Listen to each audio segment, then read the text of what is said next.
दोस्तों नमस्कार। इस बार निर्जला एकादशी 25 जून सन 2026 को पड़ रहा है।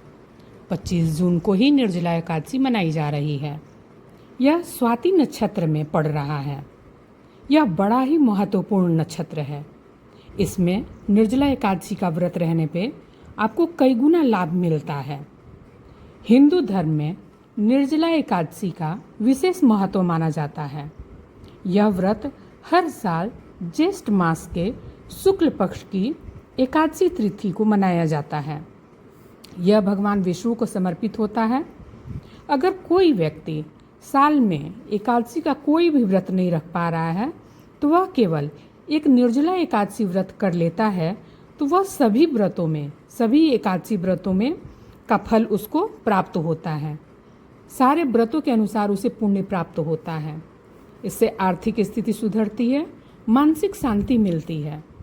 तो आप निर्जला एकादशी व्रत 25 जून को रहेंगे। इस दिन आप सुबह में नहा धोआकर नारायण के सामने, विष्णु भगवान की तस्वीर के सामने आप संकल्प लेंगे और अपने सामर्थ्य अनुसार, अगर आपका शरीर साथ नहीं दे रहा है तो आप सुबह में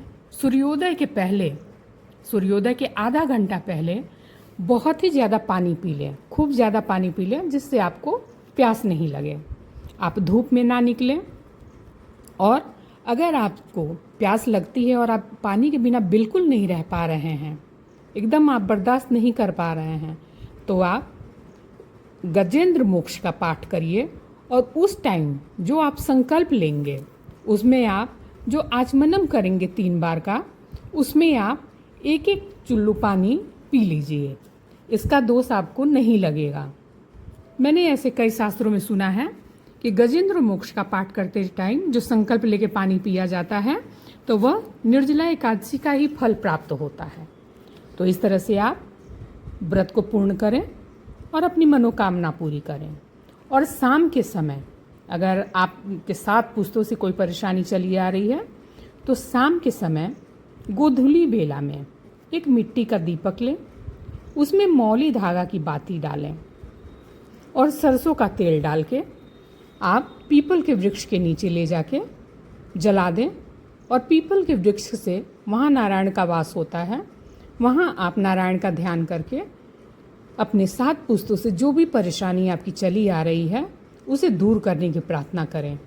आप देखेंगे कि आपका जो भी प्रार्थना था, जो आपने नारायण से की थी, विष्णु भगवान से प्रार्थना की थी, वह आपका पूरा हुआ है।